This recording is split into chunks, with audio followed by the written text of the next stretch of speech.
Hello, my educator family, and welcome to to Strategy Sunday, rather, where we're looking at our the series that we just completed on analysis. Hi, Tracy. Welcome and thank you for joining. Right, so as I was saying, we are looking at our analysis of Strategy Sunday, the series that we delved into. We delved into the series on alternative assessment, and many educators will ask, or for those who are not educators, like Tracy, my good friend from high school, but she's a parent, what is alternative assessment? And so we set out to really fine-tune what it is. These are tasks that are given to students to help to build them. So these are not tasks that are related to a test paper. It's not a task that is related to PEP exam or to CSEC exam directly, where you are giving them a paper and pen test or an assessment in the classroom. But this is what we refer to now like alternative ways, different ways of understanding or to see how well students understand what you did with them. And so you're looking at projects, you're looking at portfolios, you're looking at creative writing. It could be a dub poet, something that is different than the usual, than the standardized way of testing students. It could be a group assignment, a group presentation, an oral presentation. This is what, when we speak specifically to alternative assessment, this is what we refer to when we say alternative assessment. And persons may ask, but does this have any place in the regular school system? And I'll say yes, because we are aware as educators that we have students who are not, forgive me if I'm looking all over, I'm just trying to fix my camera as it's not staying up.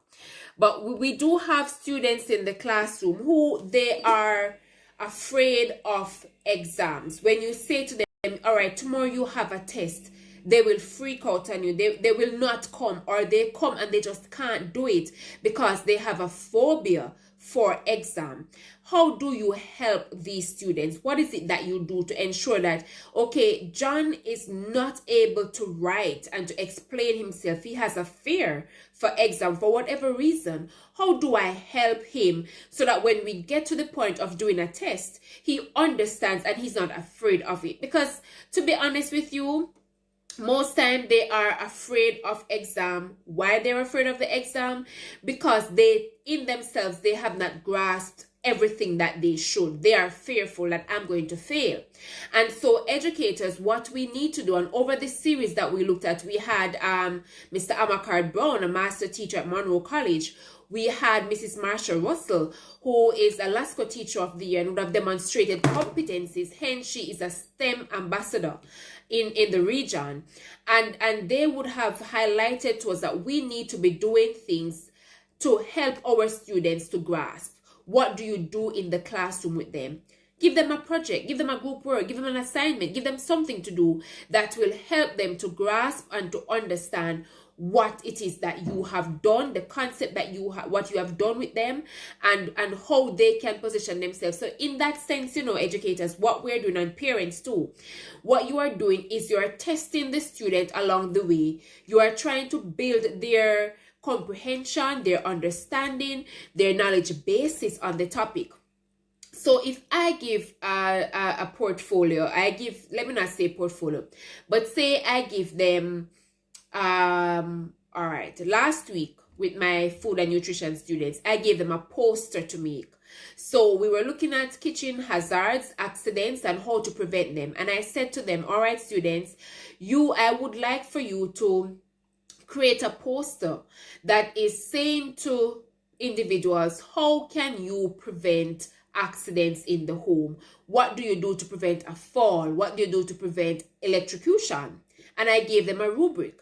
I am marking for content, proof that you have done additional research, because yes, I have done it in class, I gave you the information, we discussed it several times, but I want to see your research skills coming out. I don't want to see what I gave you in class coming up.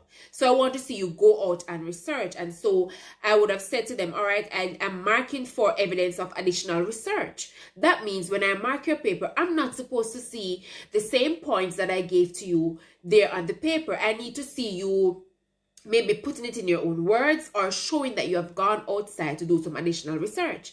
I am marking for creativity. What do I mean by creativity? You are going to make your poster interesting. By just looking at it, someone wants to stop and read it.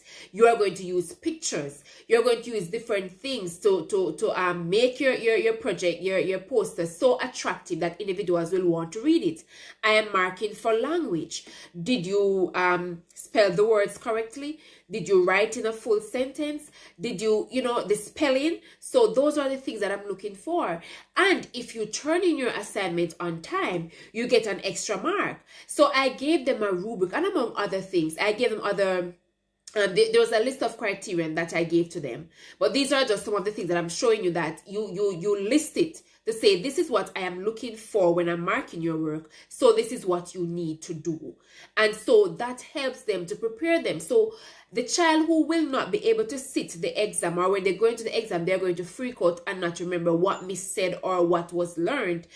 Then along the way, I've given that child adequate work to prove to me, to prove to themselves that, yes, I really understood the concept of accidents in the kitchen. And that's what alternative assessment is about. So it has its place in the education system, because we are helping the students, we're boosting their confidence in the content. So when they get to a standardized assessment, they know exactly what to do and how to perform. So they will not shy away and they will not lose marks, or they will not give up in the test, but they'll be able to grasp and to do something and to get some marks, because we do have those type of students in the classroom, right? So that was one of the pointers that we brought across while we're doing this series. We also made mention that for educators, sometimes we look at it to say, boy, this is hectic. I can't be bothered with alternative assessment. It is too much. I have the rubric to do and so on. And as I've always said to my educator family, educators, there is nothing wrong if you don't understand something and you reach out to a colleague and you ask the colleague, hi Tamika, thank you for joining. And you reach out to the colleague to say, hey, how do you set up a rubric? What do you do? And thank you for those who are joining me on Facebook as well. Thank you for joining, and thank you for allowing me into your space at this time of the evening. All right, so educators and mommies, daddies, nothing is wrong if the educator reach out to someone and say to them, listen, I want to give an assessment. I want to do this. How do I go about doing it? But sometimes we have what is called professional pride, and it kills us. It kills our drive, and it kills how well we can align students for success. We don't know, so we are afraid to ask, because people are going to look down at me and say, then you're a big teacher and you don't know that, and you're a teacher so much years. No, you're still going to ask, because knowledge is important. You can't die from having too much knowledge. And Nicole McLaren said something, McLaren Campbell said something on Instagram, and I really looked into it. A lot of us end up dying like a sloth, full of food. We die with the knowledge and we don't pass it on to someone else. In the education system, that makes no sense. The more you know, the more you share, the better it is for you, because now it aligns you to say, listen, then if I know all of this, I should be doing better.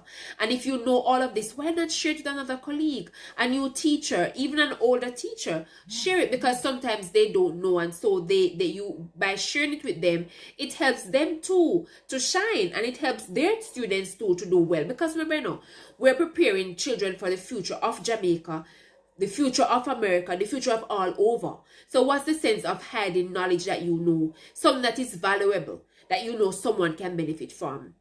So reach out to the colleague and say, okay, how can you help me to understand how to set up a rubric?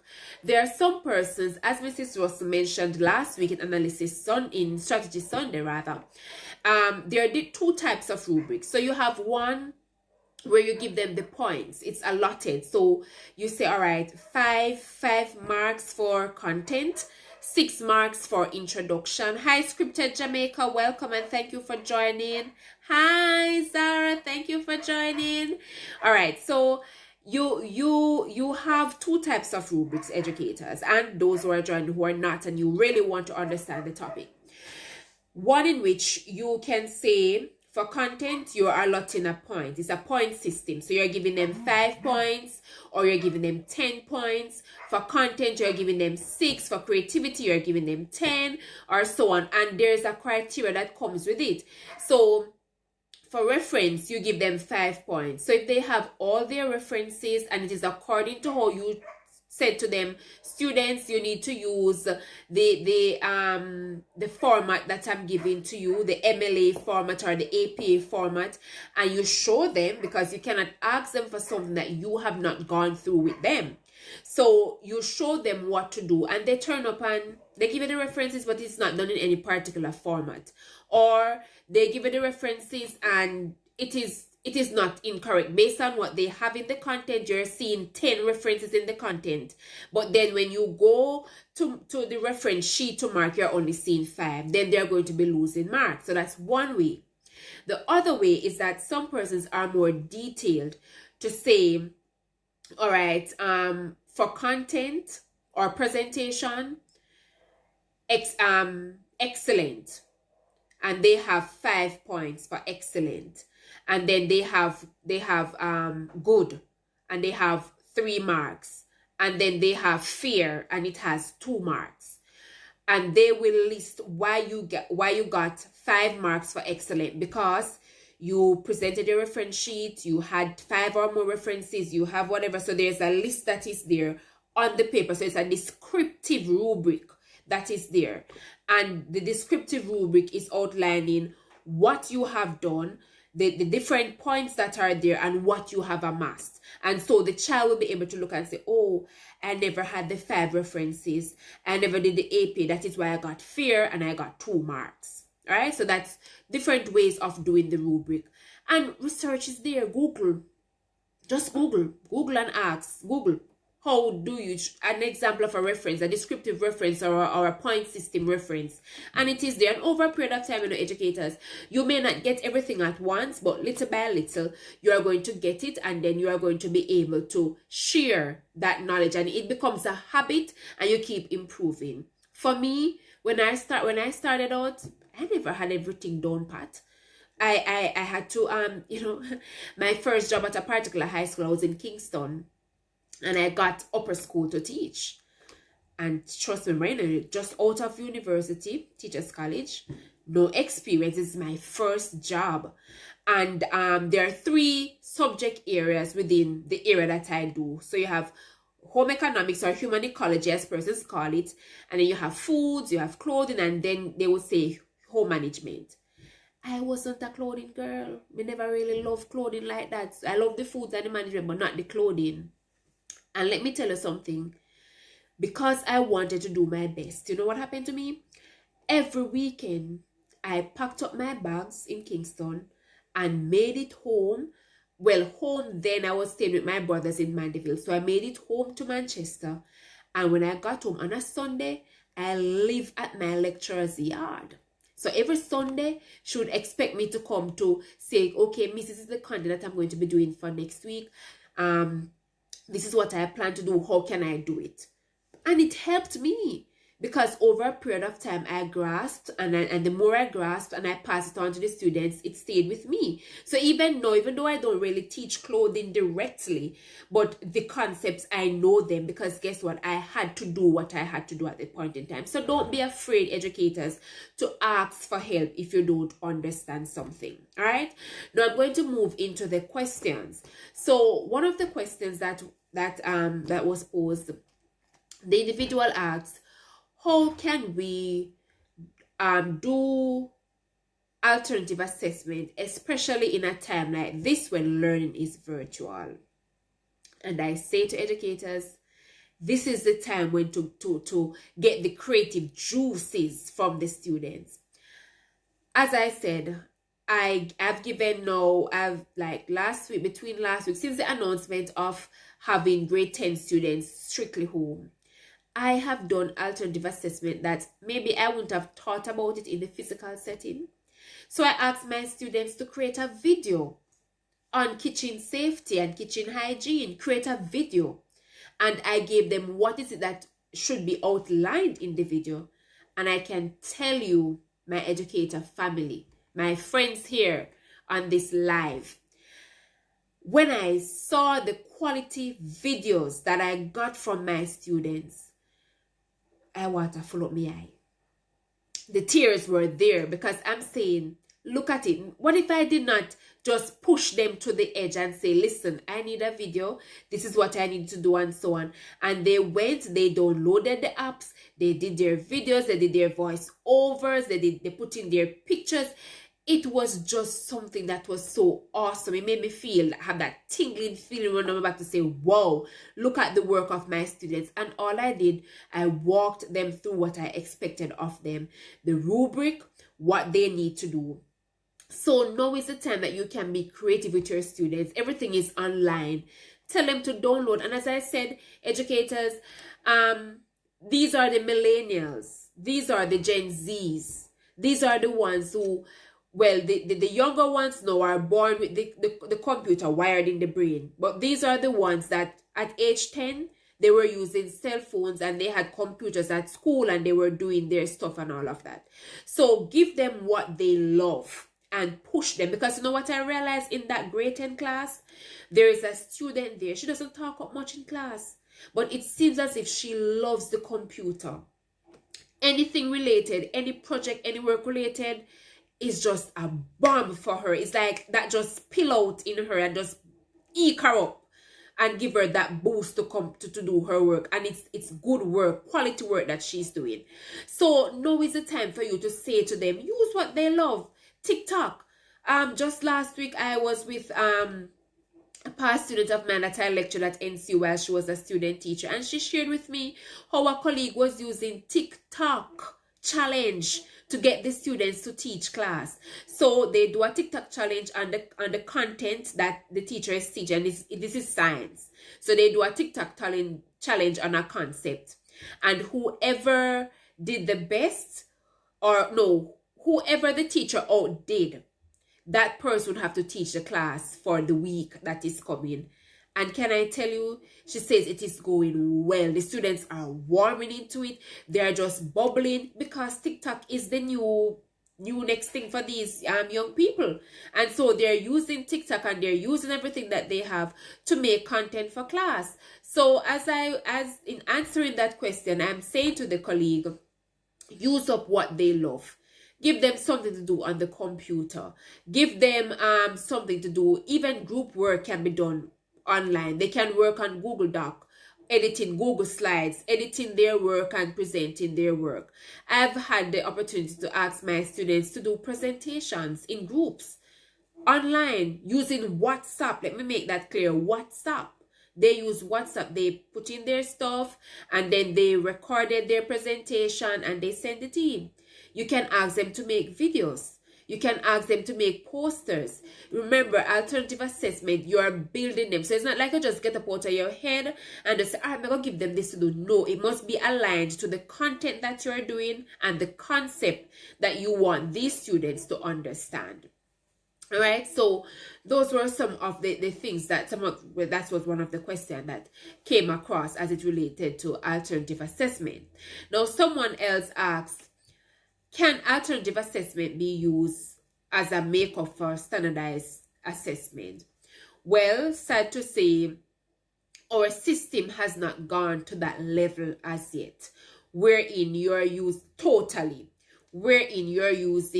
alternative assessment as a bypass for standardized assessment. Because remember, as I shared with you when we were looking at standardized assessment, that one of the benefits is that you're able to judge the students.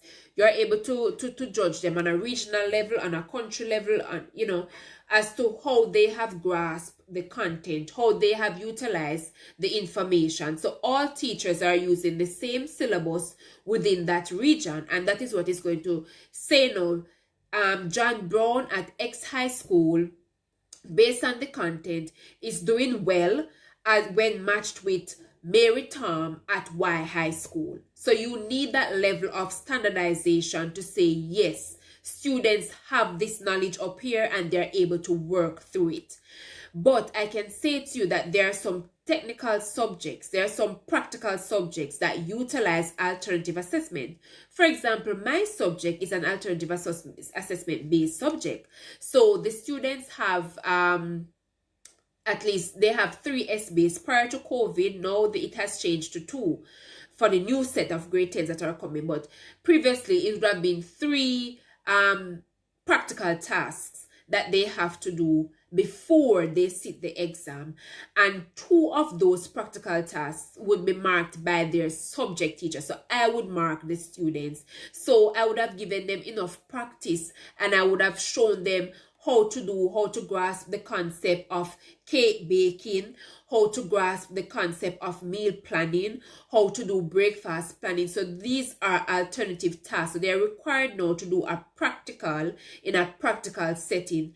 And can I tell you, I have seen students who they can't do well, they can't manage the theory part, but they pass my subject with our range 2 and sometimes range 3. I haven't had one that has gone to range 1, but range 2 or range 3, because these practicals help to build their confidence so they can cook. They go in the kitchen and they whip up something nice, lovely, presented, nice, everything, but they just cannot write to explain, right, the theory behind what they do. But if you put them inside in the practical setting, they will be able to do that, and they have done well. You have subjects like technical drawing, electrical installation or electrical technology. You have subjects like POB, right? Tracy, I remember when we were going to high school, and I still see some students doing it, but not to that great extent. But in high school, when I went to high school, we had to do manage a little business on the side where we set up and you collected money from each other, the principal cash, and then you go and purchase stuff and you sell it and you document. So you have all of that going on. So that was a practical way of learning. So you got a chance, and that was a part of your C-set grade. All right. So there are quite a few subjects that has the theory, the practical part to it, which is alternative assessment. Standardized assessment is where they have to write. So multiple choice, short answer, and everybody doing the same thing, right? In an exam setting.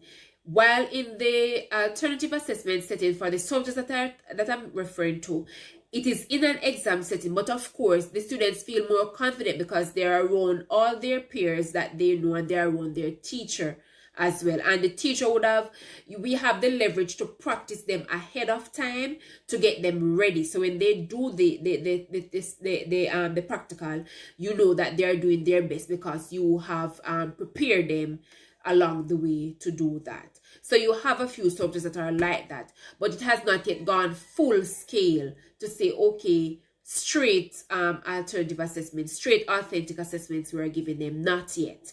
But we do have like Hard Trust and those other the NCT that they offer both in all their subjects. They're offering both a practical and a theory. And what that does is to help the student, because some students, as we know it, they're better at hands-on stuff than at writing and explaining. For some of us, we will write and explain the entire alphabet, the books of the Bible, everything, and get to a 100% mark.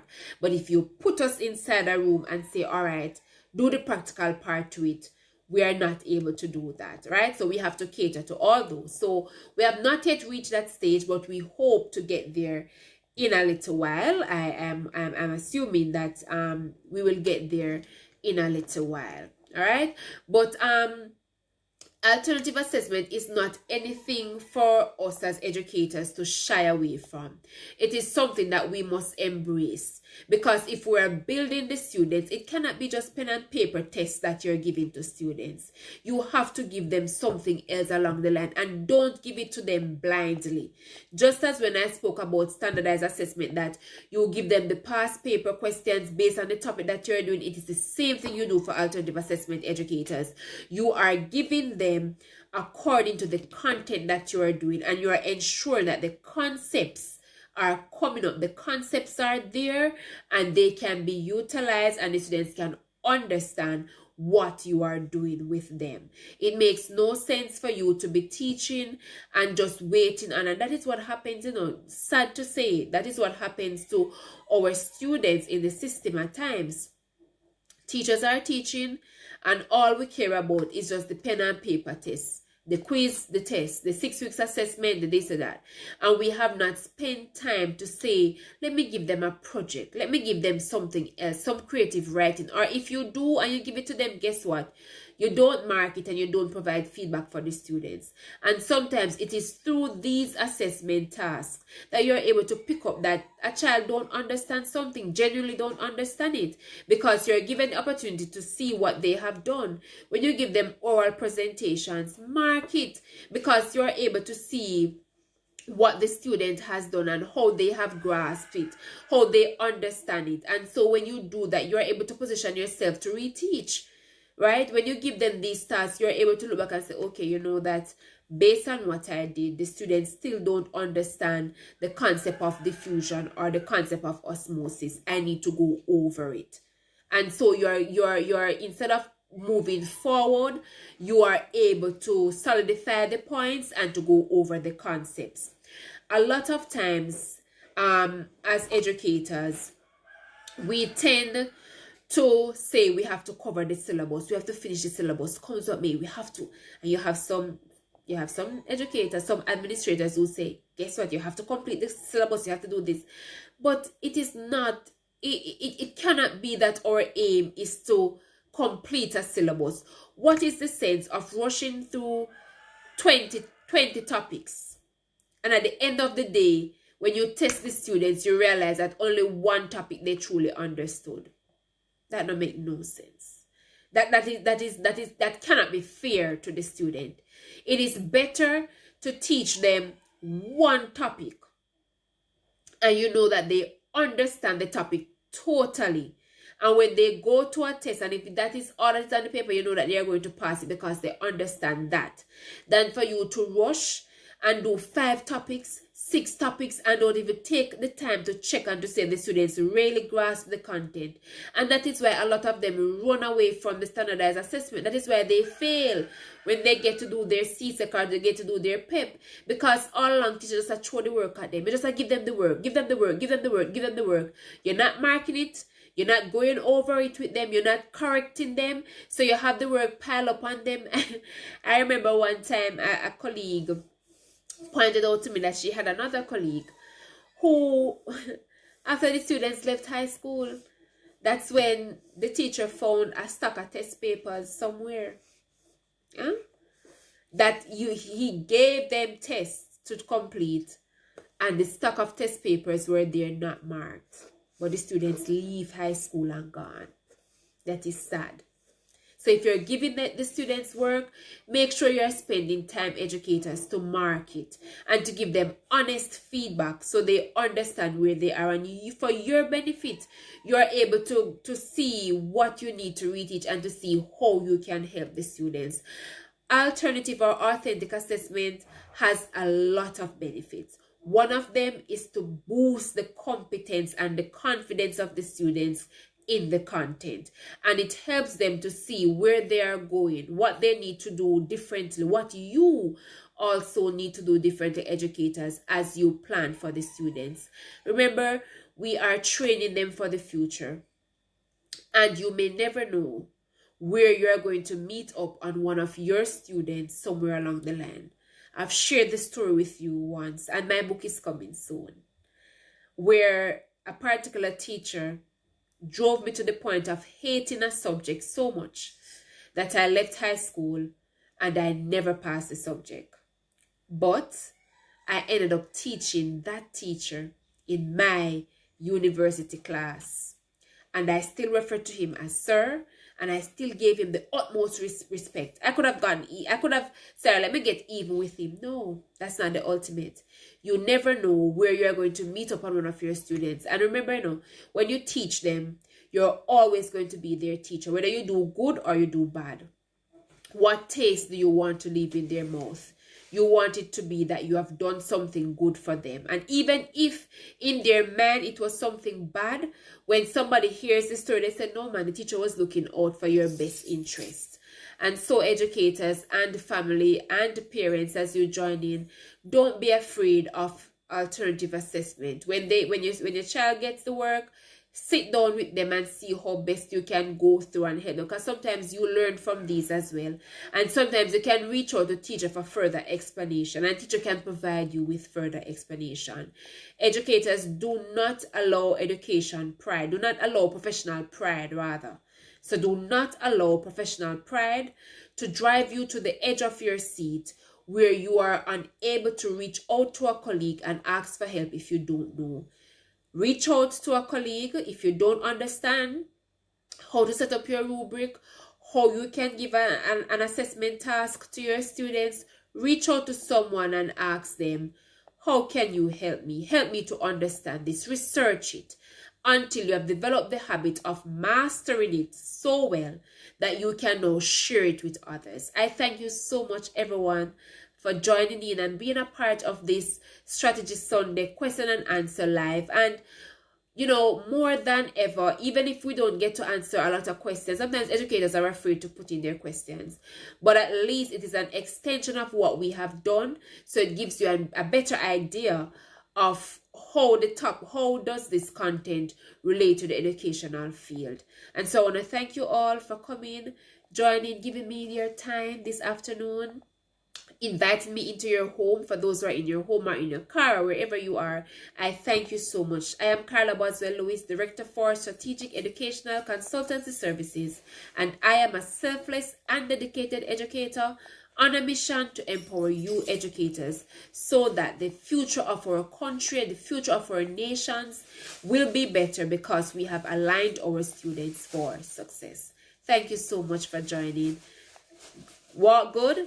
Remember to do your best always. Only your best is good enough. Thank you all. Right? Thank you for joining, everyone. Thank you, Zara, Tamika, Scripted Jamaica, Tracy Ann, and I'm seeing some other persons on Facebook here that has joined me. Taisha, hi, Auntie Nadine, thank you for joining in, and Sunshine Jammy, thank you for being a part of my live this afternoon, and we'll see you on Thursday when we do Analysis Thursday live. Thank you so much.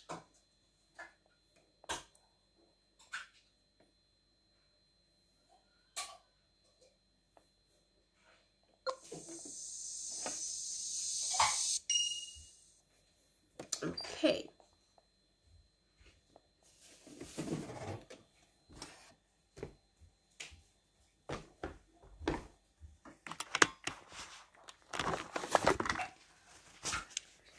All right. Do you have any questions for me? Maybe anything that you want to ask me? No? Since you're still on? No? All right. Take care and walk good and all the best. Family, and welcome to Analysis on...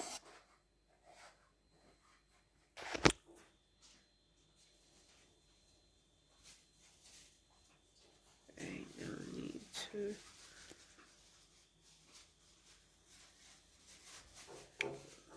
go back. Strategy Sunday.